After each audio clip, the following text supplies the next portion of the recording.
Welcome to index foundation. আজকে class 10-এর আয়তঘনক চ্যাপ্টারের extra অঙ্কগুলো কিছু দেখানো হবে।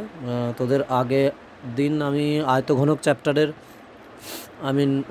তোর লাস্ট যে কটা অঙ্ক ছিল একটি অঙ্ক বাদ দিয়ে বাকিগুলো করিয়ে দিয়েছিলাম। তো এবারে এক্সট্রা অঙ্ক কিছু হবে যাতে আরও আমরা আয়তঘনক চ্যাপ্টারটা ইমপ্রুভ করতে পারি। আজকে অঙ্ক অলরেডি নিয়ে চলে এসেছি, দেখতেই পাচ্ছিস এখানে কতগুলো অঙ্ক এখানে রয়েছে, যেগুলো এমসিকিউ আকারই আছে, বেশ কিছুটা আবার কিছু কিছু শূন্যস্থান পূরণও রয়েছে। ওকে, তো আজকে ওগুলো করা যাক, যে সমস্তগুলো অঙ্ক রয়েছে। তো প্রথম অঙ্কটা কী আছে? প্রথমটা রয়েছে যে √6 সেন্টিমিটার বাহু বিশিষ্ট দুটি ঘনককে যদি পাশাপাশি রাখা যায়। 1 মিনিট।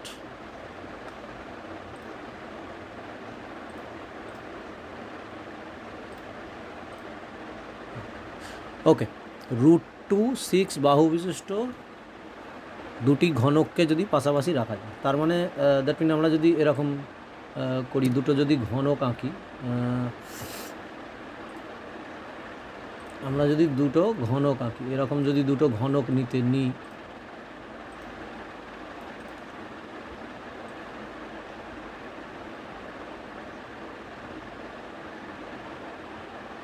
হ্যাঁ একদম পারফেক্ট তো নয়, বাট মোটামুটি চলে যাবে। আমরা যদি এরকম দুটো পাশাপাশি ঘনক নিই, তাহলে এই দুটো ঘনকের মানে √6 বাহু বিশিষ্ট দুটি ঘনক, তার মানে এর এই দিকের যে বাহুটা এটা 2√6, √6 না, আমি একটু ভুল বলছিলাম, 2√6 ওটার বাহু, এটারও বাহু 2√6, মানে 2√6 দুদিকে। তাহলে ঘনকের আমরা জানি চারদিকে বাহু এক, মানে এটাও 2√6, এটাও 2√6। তাহলে এবারে এই দুটোকে জুড়ে আয়ত ঘনক হয়ে যাবে, কারণ এটা তো যে এর তো চারদিক সমান। যে ঘনবস্তু, এটা যদিও 2D দেখাচ্ছে, এটাকে 3D মনে করে নেয়, কারণ যে বস্তুর দৈর্ঘ্য বস্তু উচ্চতা সমান তাকে ঘন বলা হয়, কিন্তু যখন এই দুটো জুড়ে দেবো তখন দৈর্ঘ্য বেশি হয়ে যাবে লম্বায়, আর প্রস্থ কম হয়ে যাবে, তাহলে তখন আয়ত ঘনক হয়ে যাবে। কোশ্চেনও তাই বলেছে যে √6 বাহু বিশিষ্ট দুটি ঘনককে যদি পাশাপাশি রাখে এইভাবে, তাহলে একটা আয়ত ঘনক তৈরি হবে এবং তার কর্ণের দৈর্ঘ্য। আচ্ছা, আয়ত ঘনক যখন তৈরি হবে, তাহলে এই দিক থেকে পুরো এই বাহুটা এতটা পুরোটা আমায় যোগ করতে হবে। তাহলে আমরা কী লিখতে পারি এখানে, যে উৎপন্ন, আমি ট্যাবলেট ইউজ করছি, বাট এই নতুন নতুন ইউজ করছি, একটু হাতে লেখা খারাপ হতে পারে, তোরা একটু বুঝে নিস। উৎপন্ন আয়ত ঘনকের, কারণ পুরোটা জুড়ে দিলে আয়ত ঘনক হয়ে যাবে, তাহলে উৎপন্ন আয়ত ঘনকের দৈর্ঘ্য, উৎপন্ন আয়ত ঘনকের দৈর্ঘ্য কত হবে? তাহলে 2√6টাকে আমায় 2 দিয়ে গুণ করতে হবে, তাহলে 2 × 2√6, তাহলে এটা কত হবে? এই 2 আর 2কে আমরা যখন গুণ করবো, এটা হয়ে যাবে 4, 2 আর 2কে যদি গুণ করি এটা হয়ে যাবে 4, তাহলে 4√6 হয়ে যাবে বাহুটা, এটা হয়ে যাবে 4√6, এটা পেয়ে যাব। এবার এইটা কি? এটা হচ্ছে আয়ত ঘনকের দৈর্ঘ্যটা হলো, যে আয়ত ঘনকটা হবে দুটোকে জুড়ে তার দৈর্ঘ্য হয়ে গেল। এবারে এবারে আমার থেকে আয়ত ঘনকের কর্ণ জানতে চাইছে, আর কর্ণের ফর্মুলা কি? আমরা এখানে ফর্মুলাটা একবার তবু দেখে নেব, একটু বড় করছি, দেখে নিতে পারিস।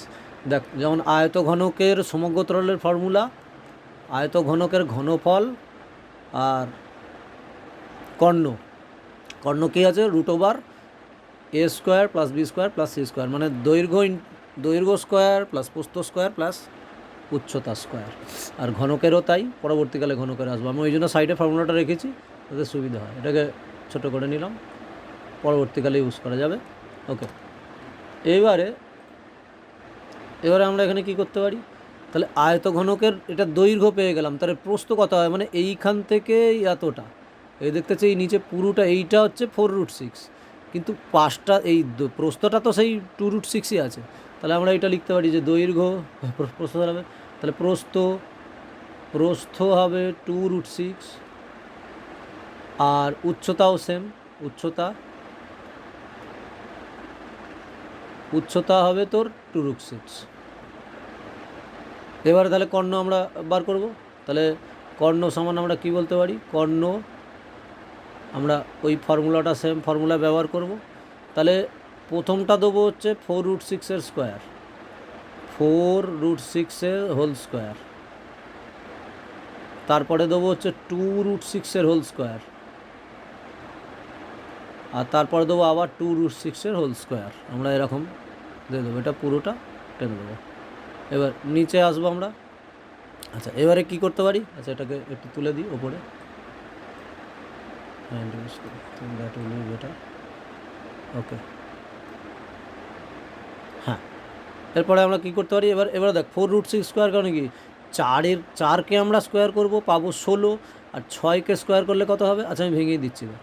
রুটের ভেতরে আমরা এটাকে পুরোটা ভাঙবো, পুরোটা রুট নিয়ে নিলাম। নিলে 4কে ভাঙলে আমরা 16 পাচ্ছি, 16-র সাথে 6√6কে স্কোয়ার করলে 6ই হয়, তাহলে এটা একটা হয়ে যাবে ব্র্যাকেটে।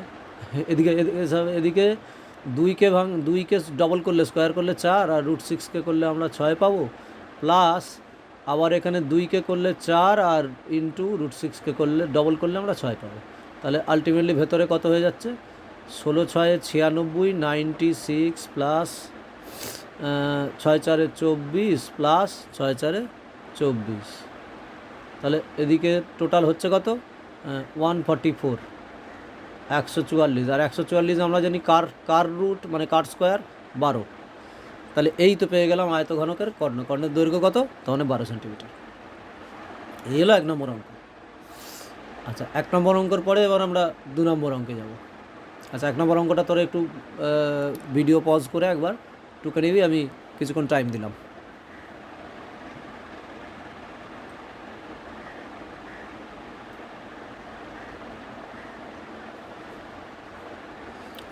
ওকে, আশা করি টুকে নিয়েছিস। এবার আমি এটা কমপ্লিটলি ইরেজ করে দিচ্ছি, তারপর পরে আমরা সেকেন্ড অঙ্কটাতে যাব। 2 নম্বর অঙ্কটাও, ওটাও বেশ মজাদার আছে। 2 নম্বর অঙ্কটাতে আমরা যাচ্ছি।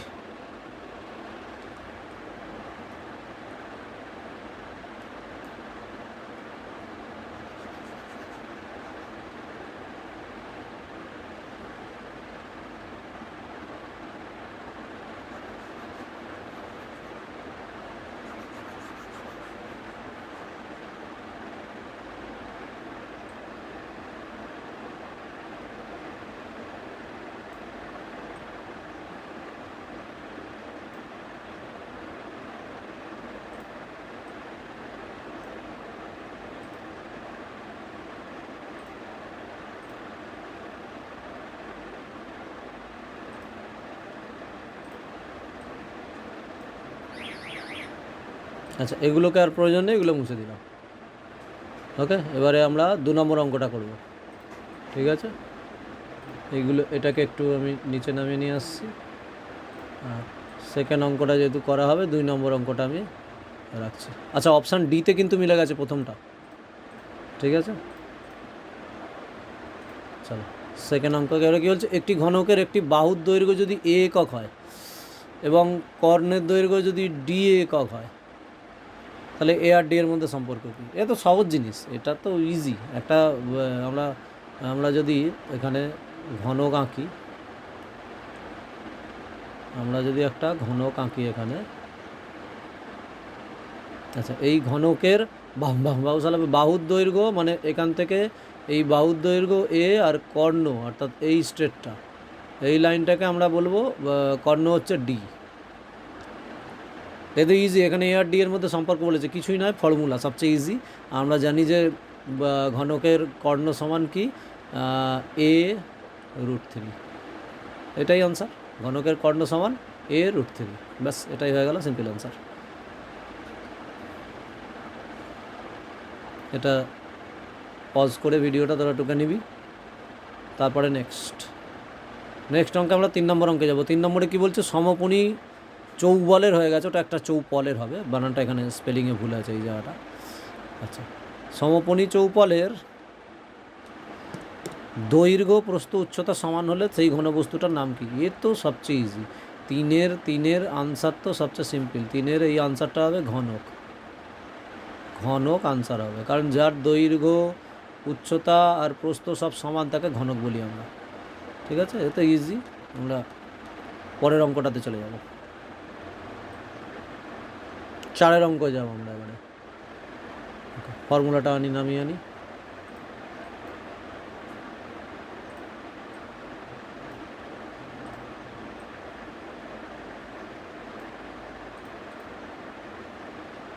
ওকে, নেক্সট 4 বলছে একটি আয়তকার ঘনকের বা একটি আয়ত ঘনকের ধারগুলির সংখ্যা এক্স, তলগুলি ওয়াই আর হলে এর সর্বনিম্ন মান কত হবে, তবে এ একটি পূর্ণবর্গ সংখ্যা হবে। এটা একটা ইন্টারেস্টিং অঙ্ক। আয়ত ঘনকের আমরা কি জানি যে আয়ত ঘনকের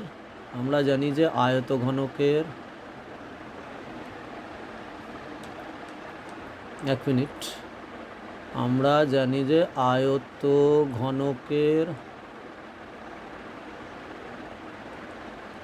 ঘনকের ধার, মানে ধার যে আছে, ধার টোটাল কটা হয়, ধারকে আমরা এক্স বলতে পারি, আর ধার হয় 12টা। আয়তঘনকের ধার 12টা, আর তল সংখ্যা, তল কতগুলো হবে, তল হবে ওয়াই সমান 6টা তল হয়। তাহলে এক্স আর ওয়াই পেয়ে গেছি। এবারে এইখানে আমরা এটা লিখতে পারি যে এক্স প্লাস ওয়াই সমান 12 প্লাস 6 সমান 18, আমরা এটা লিখতে পারি। ওকে, এক্স প্লাস ওয়াই সমান 18, এটা হয়ে গেল। এইবারে 18 পরে আমরা জানি 18 কাছাকাছি পূর্ণবর্গ সংখ্যা কি, পূর্ণবর্গ মানে যাকে স্কোয়ার করা যায়। 18 কাছাকাছি পূর্ণবর্গ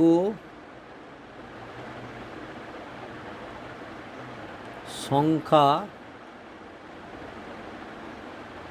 কত হতে পারে, 25। কারণ 18 নর্মালি আমরা 2-এর 4, 3-এর 9, 4-এর 16, ওটা 18 আগে হচ্ছে, কম হচ্ছে, 18 পরে 5 5-এ 25ই হবে। তাহলে আমরা একটা ফর্মুলা ইউজ করবো এখানে কি করব, নেক্সট আমরা এখানে এটা লিখব যে এক্স, অতএব দিয়ে দে, অতএব এক্স প্লাস ওয়াই প্লাস এ, এটাই ওরা জানতে চাইছে এর মান কত। তাহলে এইটা সমান 25, মানে এখানে বলেই দিচ্ছে যে এর মান বার করতে হবে, এবং 3 থেকে এর মান যেটা হবে তার সাথে এই এক্স প্লাস ওয়াই অর্থাৎ 18 যোগ করে যেন 25 হয়। এ তো ইজি, 25 থেকে 18 বাদ দিলে আমরা জানি যেটা হয় সেটাই হবে, বাট আমরা এইভাবে করব। তাহলে এখানে আমরা কি বসিয়ে দিতে পারি যে এক্স প্লাস ওয়াইয়ের মান তো 18 প্লাস এ চলে এসছে সমান 25। আচ্ছা, তাহলে বা এ সমান কত হবে, 25 মাইনাস 18, তাহলে এটা কত বেরোবে, এর মান হবে 7। তাহলে এই ছিল অঙ্ক। এর সর্বনিম্ন মান, এখানে কিন্তু সর্বনিম্ন বলেছে, সবচেয়ে কম কত মান হতে পারে, হলে 7 হবে। এবারে 5-এর অঙ্কটা, এটা তোরা টুকে না একটু, নেক্সট তারপরে আমি ইরেজ করে দিচ্ছি। পরের অঙ্কটা বলছে একটি আয়ত ঘনক আকৃতির ঘরের দৈর্ঘ্য প্রস্থ উচ্চতা যথাক্রমে এ, বি এবং সি একক, আর A plus B plus C 25 দিয়েছে, A B BC plus C A B plus BC plus C A 240.5 হলে ঘরটার মধ্যে বৃহত্তম দণ্ডটি যেটা রাখা যাবে তার দৈর্ঘ্য কত। আচ্ছা, কোনো আয়ত ঘনকাকৃতি বা ঘনকাকৃতি ঘরের মধ্যে সবচেয়ে বৃহত্তম দণ্ড সবসময় কর্ণ বরাবর রাখা যায়। একটা ঘরের ভেতর যদি ঢুকবি, তোকে যদি বলা হয় যে সবচেয়ে বড় লম্বা লাঠি আমি কীরকম রাখতে পারবো সোজা, তাহলে ওটা দৈর্ঘ্য বরাবর, প্রস্থ বরাবর, উচ্চতা বরাবর হবে না, ওটা কর্ণ বরাবর হবে। তাহলে আমাকে কর্ণ বার করতে দিয়েছে, কিন্তু একটু অন্যভাবে দিয়েছে, ওকে আমি আগেরটা একটু মুছে দিচ্ছি।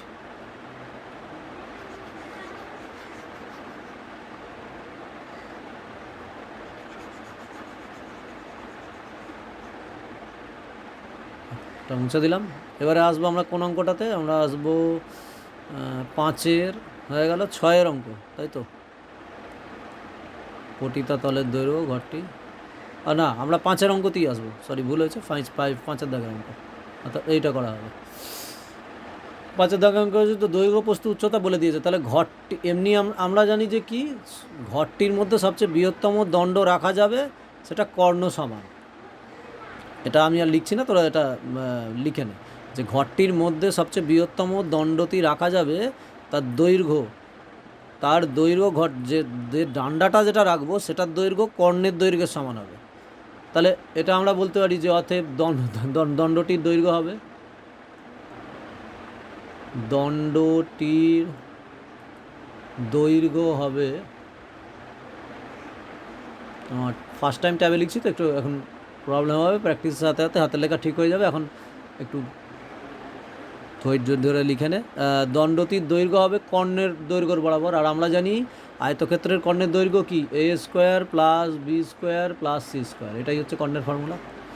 এখন এখানে কি দিয়েছে, এখানে দিয়েছে যে A square plus B square plus C square, এটা তো দিয়েছে। ওকে, এইটার ফর্মুলা তো আমাদের বার করতে হবে। এটা যদি এখানে একক লিখবি, এখানে আমাদের A square plus B square plus C স্কোয়ারের ফর্মুলা কি আমরা জানি যে A plus B plus C এর whole square minus 2ab plus BC plus C, এটা আমরা জানি এই ফর্মুলাতে আছে। Okay, next. এবারে এই অঙ্কে দেওয়া হয়েছে, দেখ এখানে A plus B plus C এর মান দিয়ে দিয়েছে, আর এ বি বিসি সি এরও মান দিয়ে দিয়েছে। তাহলে এইটার মান আমরা লিখব 25 square, A plus B plus সির মান দিয়ে দিয়েছে, minus A B plus BC plus C এর মানও দিয়ে দিয়েছে 240.5। তাহলে 2 দিয়ে আমরা ওই মানটায় গুণ করব, 240.5। তাহলে এখানে 25 25 625, আর এটা কত হবে 240-এর ডবল, আর 280 আর 5.5কে ডবল করলে 1 হয়। তাহলে 2 নয় তোর 400 হচ্ছে, 480 আর 81। তাহলে 625 থেকে 81 বাদ দে, 5 থেকে 1 গেলে তো 4 আর 2 8 4 144। তাহলে এইটা তো হলো এর ভেতরে, মানে আমি এই ভিতরে এইটার মান পেয়েছি। আসলে অ্যাকচুয়াল অঙ্কটা হবে এটার পুরোটা রুট হবে, বাট পুরোটা রুট বার করছি না এখানে। এরপরে আমরা লিখবো যে এরপরে এই অঙ্কটাতে কী লিখবো, এবারে এইখানে এটা লিখবো। অ্যাকচুয়াল এটার পুরোটা রুট তো হবে না, পুরোটা এইটা নর্মালি রুট হলে এইটা পুরোটা রুট হবে, মানে এরকম হবে, এরকম হতো। আর ওটা আমরা তো করবো না, ওটা করতেও পারি, অসুবিধা নেই, বাট লাস্টে আমরা এইভাবেই করে দেবো। তো এতে সুবিধা হবে কি, আমরা বারবার রুট টানতে হবে না। এরপর লাস্টে ফাইনালি কী হবে, তাহলে 144 তো রুট বার করতে হবে। তাহলে 144কে রুটে দিলে আমরা জানি 12 একক হবে। তাহলে অ্যাকচুয়াল বাইরে বেরোলে, অর্থাৎ দণ্ডটার দৈর্ঘ্য হবে 12 একক। এখানে কিন্তু মিটার সেন্টিমিটার কিছুই দেয় না, তো সেটা বাদ। আচ্ছা, এই অঙ্কটা টুকে নে, 5-এর অঙ্কটা নেক্সট, তারপরে আমরা 6-এর অঙ্কটাতে যাব।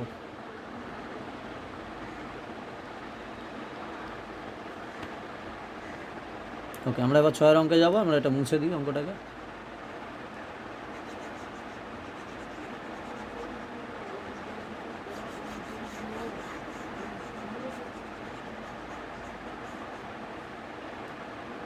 এবারে নেক্সট 6-এর অঙ্কটা। আচ্ছা, 6-এর অঙ্কটা আমায় তুলতে হবে, 1 মিনিট।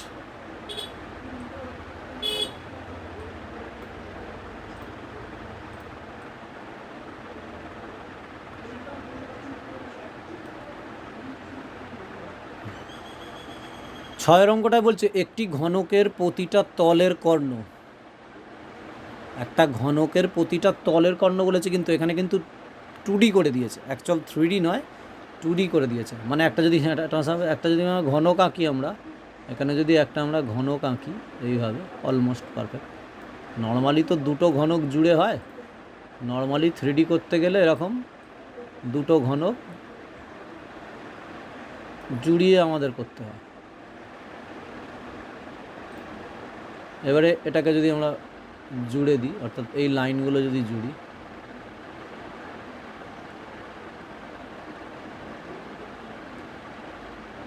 অর্থাৎ এখান থেকে এরকম স্ট্রেট, হ্যাঁ, এখান থেকে এখানে একটা কর্ণ আছে, যদি ওটা বোঝা যাচ্ছে না, মানে এখান থেকে যদি আমরা এরকম লাইনটা টানি, এটা স্ট্রেট, এখান থেকে এটা একটা, আর এখান থেকে এই একটা, তাহলে এটা তো কমপ্লিট একটাই ঘনক।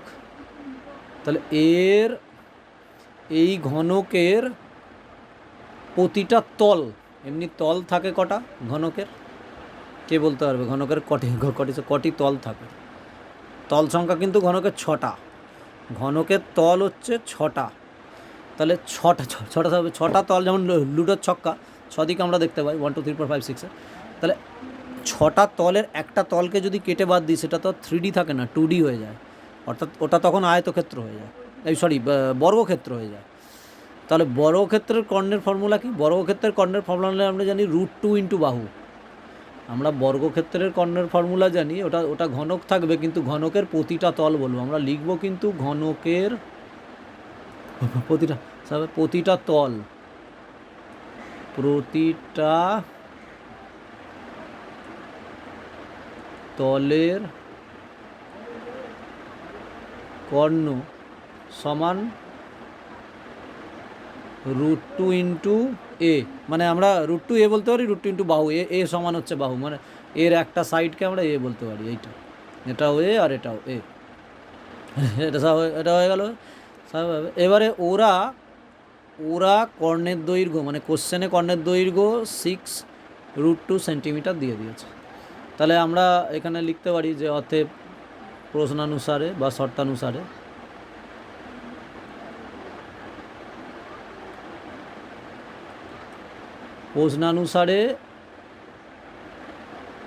√2 এ সমান ওদের যে কর্ণটা দেওয়া আছে ওটা। তাহলে এদিক থেকে আমরা এই √2 কেটে দিতে পারি। তাহলে এ সমান কী হবে 6, আর এ মানে হচ্ছে এই বাহুটা, তাহলে এটাকে আমরা 6 ধরে নিতে পারি। তাহলে একটা বাহু পেয়ে গেলাম 6 সেন্টিমিটার, বাহু আমরা 6 সেন্টিমিটার পেয়ে যাচ্ছি, 6 সেন্টিমিটার পেয়ে গেলাম। এবারে 3Dতে ফিরে আয়। এবারে ঘনকের সমগ্রতলের ক্ষেত্রফলের ফর্মুলা 6 ইন্টু বাহু স্কোয়ার, এটা আমরা জানি, এই যে ওইখানে ফর্মুলায় দেওয়া আছে, একবার দেখে নেওয়া যাক। 6 ইন্টু বাহু স্কোয়ার আমরা কিন্তু জানি যে ঘনকের প্রতিটা তলে দেখ রয়েছে 6a² বর্গ একক। তাহলে এটা আমরা করতে পারি। তাহলে এবারে আমরা কী করব, এবারে সমগ্র তলের ক্ষেত্রফল বলেছে, অতএব সমগ্র তলের ক্ষেত্রফল, সমগ্র তলের ক্ষেত্রফল হবে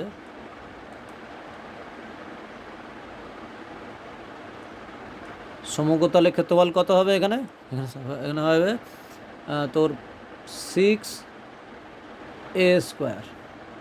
তাহলে 6 ইন্টু 6-এর স্কোয়ার, কারণ একটি বাহুকে আমরা 6 ধরেছি, তাহলে 6 ইন্টু 36, তাহলে 36 কত হবে?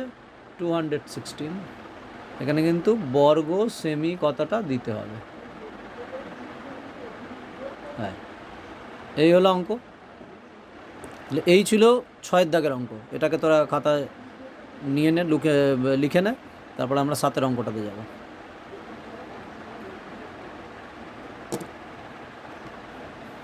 ওকে, আমরা এবারে 7 অঙ্কে চলে যাব, তার আগে এটাকে ইরেজ করে দিতে হবে।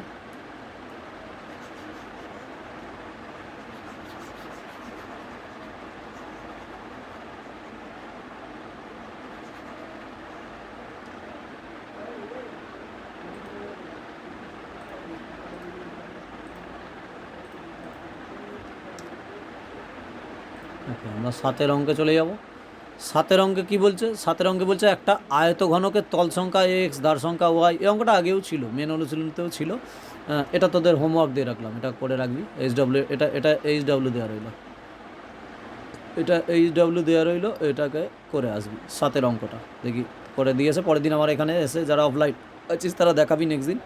7 দাগের অঙ্কটা এটা। আমরা 8 দাগের অঙ্কে চলে যাব। ওকে, একটা ঘনক আকারের টিনের পাত্র, এখানে আয়ত ঘনক নয়, ঘনক, চারদিক সমান, একদম ইকুয়াল, দৈর্ঘ্য প্রস্থ উচ্চতা যার সমান।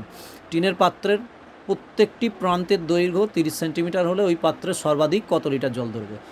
কত লিটার জল ধরতে গেলে আমাদের ঘন সেন্টিমিটারে, এই তোর ঘন ডেসিমিটারে বার করতে হবে, কারণ ঘন ডেসিমিটার সমানই হচ্ছে লিটার। তাহলে আগে আমাদের 30 সেন্টিমিটার আছে, ওটাকে আগে ডেসিমিটার করতে হবে। তাহলে যারা কিলো, হেক্টো, ডেকা, মিটার, ডেসি, সেন্টি, মিলি এটা জানিস, তাদের কাছে ইজি।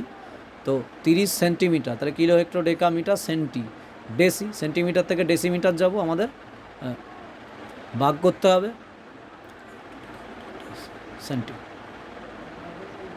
সরি আমি একটু ভুল বলে ফেলেছি, সেন্টিমিটার থেকে ডেসিমিটারে ব্যাকে আসবো, আমরা ভাগ করব, কারণ পিছন দিকে বড়োর দিকে আসলে আমাদের ভাগ করতে হবে।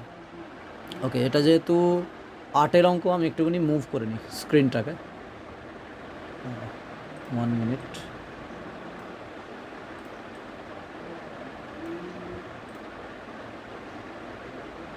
হ্যাঁ, এবার আসা যাক। তাহলে 8 দাগের অঙ্ক হচ্ছে এটা। তাহলে আমরা এখানে 30 সেন্টিমিটার সমান 3 ডেসিমিটার এটা লিখে নেব, কারণ আমরা 30কে 10 দিয়ে ডিভাইড করবো, কারণ 1 ঘর ব্যাকওয়ার্ড আসছি, তাই 10 দিয়ে ডিভাইড হবে। 3 ডেসিমিটার হচ্ছে ওই টিনের প্রান্তের প্রত্যেকটা ধারের দৈর্ঘ্য। আচ্ছা, এবারে প্রান্তটির আয়তন আমরা এটা লিখতে পারি যে একটা প্রান্তের আয়তন কত হবে, প্রান্তটির আয়তন, আমরা আয়তন কি জানি, আয়তন হচ্ছে এর বাহু তার কিউব, তাহলে 3-এর কিউব হবে, আর 3-এর কিউব মানে আমরা জানি 27 কিন্তু এখানে দিতে হবে ঘন ডেসিমিটার,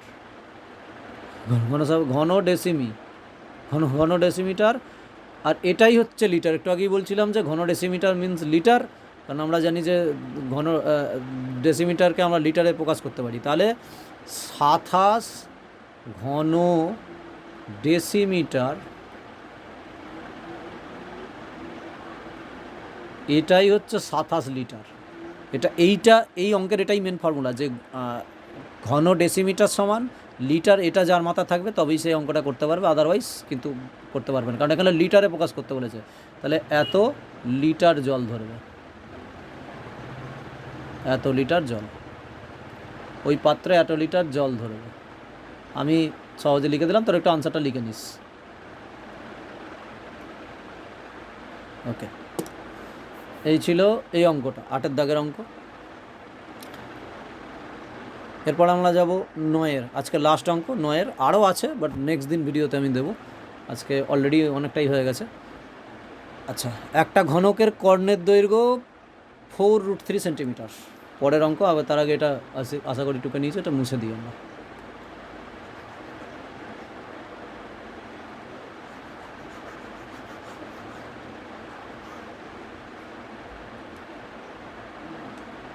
হ্যাঁ, একটি ঘনকের কর্ণের দৈর্ঘ্য 4√3 সেন্টিমিটার, তাহলে ঘনকের সমগ্র তলের ক্ষেত্রফল কত হবে? আচ্ছা, কর্ণের দৈর্ঘ্যের ফর্মুলা বারবার অনেকবারই বলা হয়েছে, ঘনকের কর্ণ, তাহলে ঘনকের কর্ণ কী হবে, ঘনকের কর্ণ আমরা জানি √3 ইন্টু বাহু, √3 বাহু হবে। তাহলে অতএব ঘনক হবে ঘনকের কর্ণ, দেখ √3 ইন্টু বাহুকে আমরা এ ধরে নিচ্ছি, আর এখানে ওদের যে কর্ণটা দিয়েছে মানে 4√3, তার প্রবলেম হয়ে গেল, 4√3, তাহলে আমরা 4√3 এটা লিখব। তাহলে দুদিক থেকে আমরা √3 কেটে দিতে পারি, দিলে তাহলে বা এ সমান 4, তাহলে 4 সেন্টিমিটার আমরা পেয়ে যাব ঘনকের বাহু, আমরা 4 সেন্টিমিটার ঘনকের বাহু পেয়ে গেলাম। এইবারে বাহু পেয়ে যাওয়া মানেই বাকিটা হয়ে যাওয়া। তাহলে সমগ্র তলের ক্ষেত্রফল বলেছে, ঘনকের সমগ্র তলের ক্ষেত্রফল আমরা জানি 6 ইন্টু বাহু স্কোয়ার, ফর্মুলা কিন্তু বারবার মুখস্থ রাখতে হবে, তবে এই অঙ্ক পড়া যাবে। তাহলে ঘনকের বাহু আমরা সমগ্র তলের ক্ষেত্রফল বার করব, তাহলে এখানে লিখব যে সমগ্র তলের ক্ষেত্রফল হবে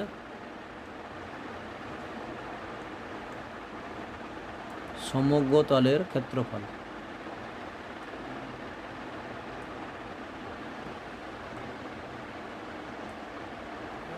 তাহলে সমগ্র তলের ক্ষেত্রফল আমরা কি করতে পারি, এখানে